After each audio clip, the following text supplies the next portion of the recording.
crois qu'il y aura au moins une chose sur laquelle on sera d'accord, c'est que la construction européenne telle qu'elle est aujourd'hui et les politiques européennes telles qu'elles sont menées par les différents États et les différents gouvernements est un vrai obstacle à la transformation sociale. Ce qui est un défi moins pour elles que pour nous, à l'heure actuelle, si j'allais dire, si je voulais faire un raccourci. Dans le fond, comme préalable, je dirais que la crise que traverse, la crise très très très profonde et existentielle que traverse l'Europe, à mon avis, ne peut pas me réjouir, en tous les cas, elle ne peut pas nous réjouir. Parce que ceux qui en payent les frais aujourd'hui sont les peuples, sont les populations. Et que on voit bien combien les forces dominantes du capital, de la finance, veulent utiliser ce moment de crise. Et de ce moment de crise où elles-mêmes se posent des questions sur ce que doit devenir l'Union européenne pour pousser encore plus loin les feux des politiques néolibérales. C'est sans doute la contradiction dans laquelle on est aujourd'hui, nous-mêmes.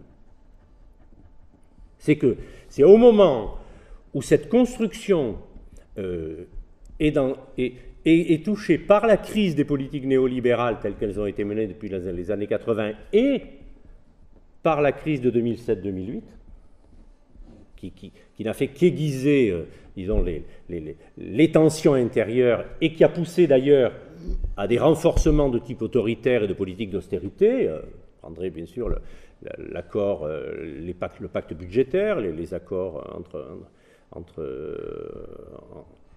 Merkel et Sarkozy et ce qui est venu après et ce qui se prépare, qui nous pose à nous une question sur le type de réponse. Est-ce que la réponse, c'est, la sortie, c'est un débat? J'ai mon idée sur ça, mais je pense que la question qui nous est posée, c'est comment aujourd'hui on répond aux questions qui sont posées par la désaffection absolument massive des opinions aujourd'hui et des populations en Europe, et qui en conduit quand même une part importante vers l'extrême droite, vers le repli xénophobe. Et c'est un défi qui, je dirais, complètement politique pour nous. On discutera des institutions, on discutera de la BCE, on discutera du fonctionnement du Conseil européen, de la gouvernance de la zone euro. J'en dirai bien sûr quelques mots. Enfin, gouvernance avec des grands guillemets de ma part, mais je suis dans le débat politique. Et donc, la question de la transformation de l'Union européenne, elle n'est pas posée de l'extérieur, ou même comme nous-mêmes on se l'a posée en 2005. Je crois qu'elle est posée par la profondeur aujourd'hui d'une extrême gravité, jusqu'à sa traduction politique de la crise existentielle et économique, et dans son point de vue social, mais aussi de légitimité, dans le fond. Si le projet européen a pu avoir une légitimité, même pendant la guerre froide, sur prospérité et paix, même si c'était contre l'Union soviétique ou contre le camp adverse, cette légitimité s'est complètement effondrée, d'abord par plusieurs éléments. Tu as tout à fait eu raison de rappeler la réunification, c'est-à-dire que l'effondrement finalement de l'adversaire à l'Est a quand même vidé aussi de son sens une construction qui pouvait être légitimée par un danger venant de l'extérieur, et la prospérité, à la fin des Trente Glorieuses, fin des politiques, tu as dit les années 80, tout à fait. Donc il y a un effondrement. Est-ce que ça veut dire qu'aujourd'hui il y aurait moins besoin de coopération et de coopération infiniment plus étroite du point de vue économique et du point de vue, à tous les points de vue des pays de l'Union européenne? Moi, je pense que non.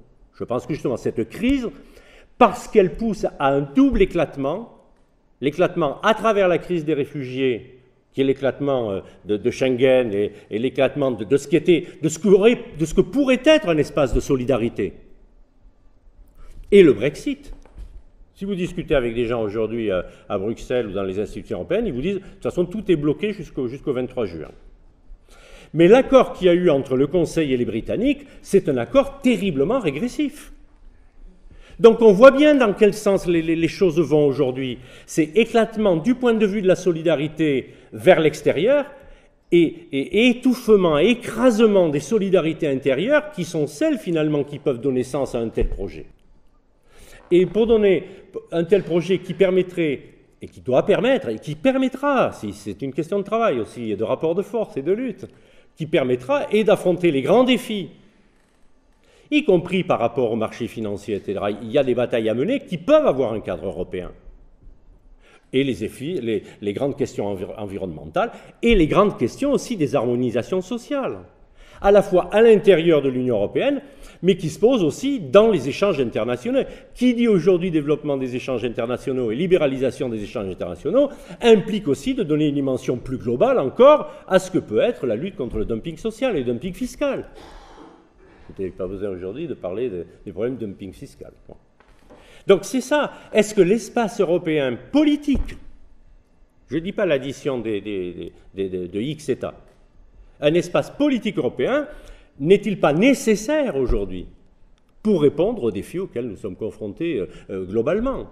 Après, ben là, ou bien on croit que c'est les institutions en soi qui génèrent un type de politique, et ne me faites pas dire que je minimise le contenu de Maastricht, la libéralisation de la circulation des capitaux avec le marché unique, bien sûr, des années 80, ou le traité, évidemment, constitutionnel avec la concurrence libre et non faussée. Je ne le minimise pas du tout.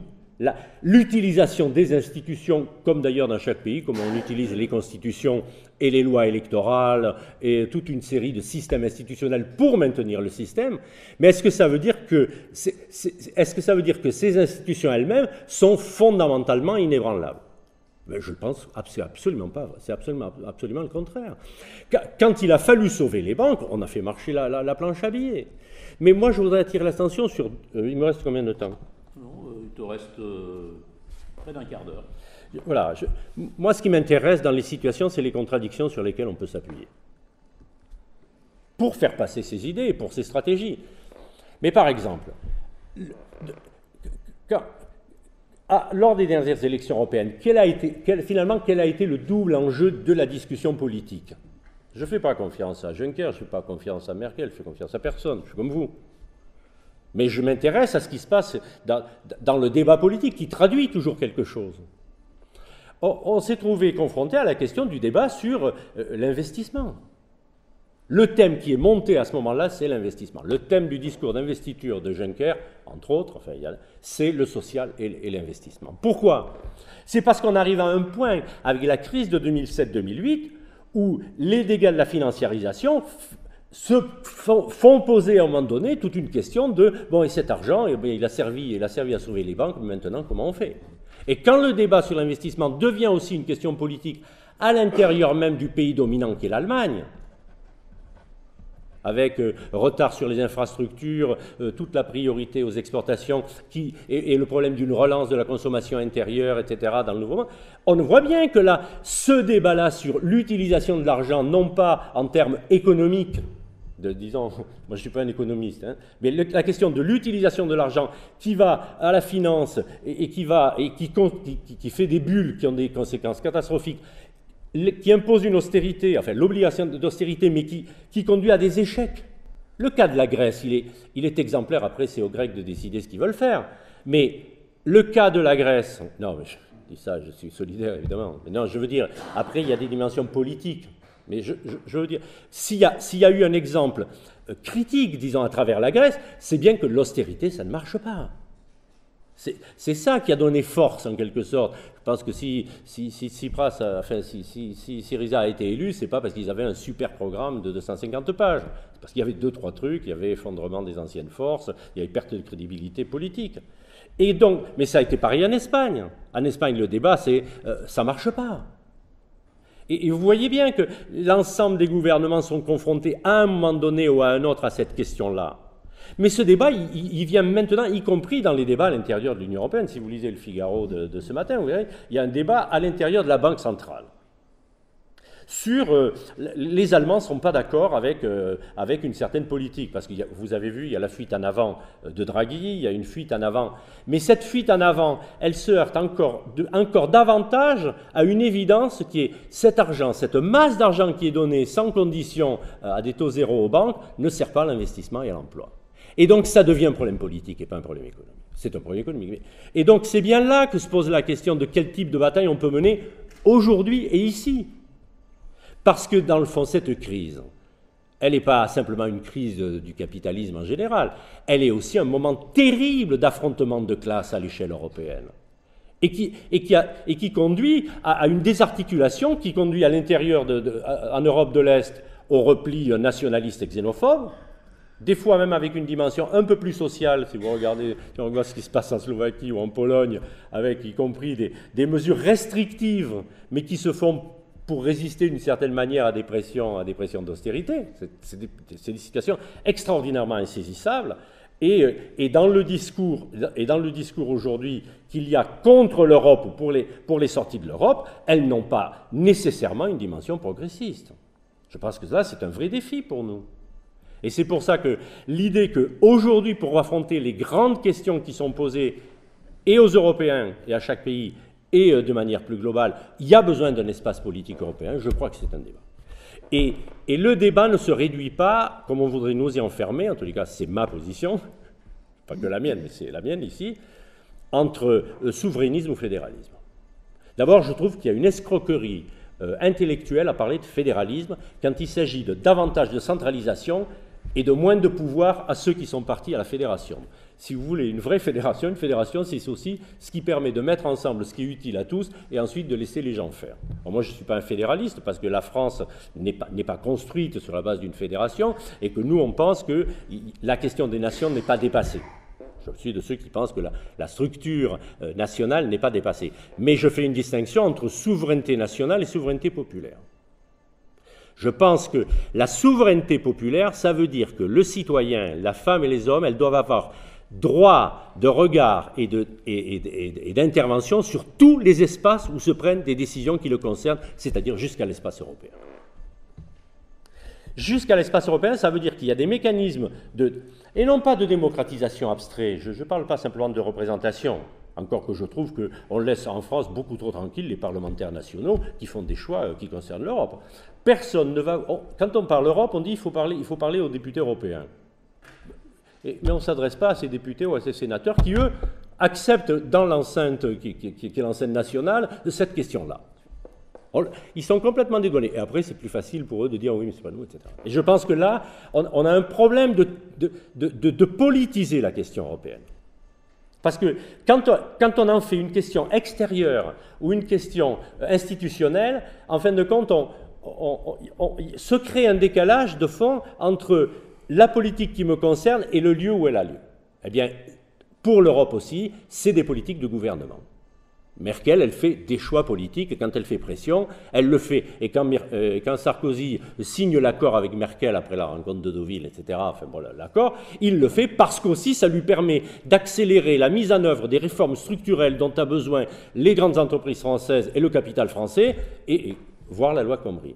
Mais la loi Khomri, c'est une décision qui a une dimension européenne parce que les grandes priorités qui concernent la réduction des dépenses budgétaires, la dette et les réformes structurelles sont un enjeu pour les forces du capital en Europe au nom de leur compétitivité conçue dans le sens du capital. Mais c'est donc un enjeu de lutte, de classe. Et donc toute lutte peut en alimenter une autre, etc. Ça, après, c'est un travail. Après se pose des questions de coordination au plan européen, je développerai par là-dessus, ça me paraît absolument nécessaire, mais je crois que ça ne se pose pas par en haut en quelque sorte. Je pense que par exemple, il y a eu des modifications stratégiques, ça va, il y a eu des modifications stratégiques dans le comportement et dans les actions de la Confédération européenne des syndicats. C'est pas la révolution, c'est pas toujours ma culture, etc. Mais le fait qu'il y ait eu ces dernières années des vraies manifestations de type européen sur la question sociale, qu'il y ait eu le plan d'investissement proposé par la CES, c'est pas forcément mon programme, mais qu'est-ce que ça veut dire? Ça veut dire que les politiques qui ont été menées sont vécues aussi comme des échecs, et que donc il y a aussi un espace qui s'ouvre pour une intervention et pour poser la question de changement, non pas simplement à partir de programmes ou de plans qui auraient été élaborés à l'extérieur, mais à partir des luttes telles qu'elles se mènent. On voit bien que par exemple la question du dumping social d'où le débat sur la directive des travailleurs détachés, mais qui est complètement bloquée en plus, et qui risque de subir des reculs, y compris à cause de l'accord avec les Britanniques. Bon. Et le dumping social et dumping fiscal sont des questions absolument essentielles. La question d'une harmonisation au plan européen de la fiscalité, notamment des entreprises, et des garanties des droits sociaux, est une lutte pour aujourd'hui, ici et maintenant, et qui peut converger au plan européen. De la même manière, l'austérité, les coupes dans les budgets sociaux ou les budgets publics sont contre-productifs, et donc la question d'un investissement utile est une question qui devient une question générale et qui donc fait poser la question de l'euro, non pas comme une monnaie en soi, comme l'euro en soi, mais qu'une contrainte obligée, mais comme une utilisation de la masse d'argent aujourd'hui qui est mise à disposition de l'Union européenne. Je vais dire une chose que je ne pense pas, mais pour provoquer. Moi, après tout, si au bout, on voit que il faut sortir l'euro pour résoudre tous les problèmes sociaux et pour une autre utilisation de l'argent, après tout, pourquoi pas? Moi, je ne le pense pas. Je pense que la question se pose différemment de ce qu'elle a pu se poser au moment de Maastricht au début des années 90, qu'elle se pose même pas, même y compris différemment aujourd'hui de ce qu'elle se posait en 2005. Depuis, il y a eu cette crise de 2007-2008, dont je pense que nous devons voir combien elle a un effet extrêmement structurant et sur la question de l'utilisation de l'argent, donc ça c'est positif, mais en même temps, ce qu'elle a de déstabilisateur au plan politique, parce qu'elle accentue y compris l'idée que les marchés, etc., il y a des gens qui décident et qu'on n'a plus de prise sur eux. Et ça, mais en même temps, on voit bien que ce qui s'est passé, il doit me rester 30 secondes. Oui. Hein, donc, ce qui s'est passé en Grèce, et moi, en Grèce, je le situerai plus dans la longueur.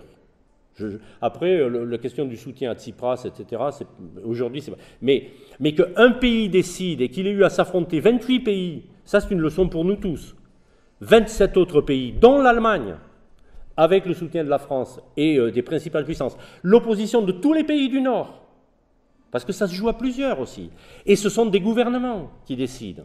Eh bien, vous voyez, tout ça, je pense que ça nous fait poser aussi une exigence de politisation, donc de démocratisation, en quelque sorte, du débat européen, pour une Europe différente. Moi, j'articulerai une autre Europe, oui, une autre Europe, mais je pense qu'il faut changer l'Europe, peut-être qu'il faut changer d'Europe, mais je crois que pour ça, il faut changer en Europe.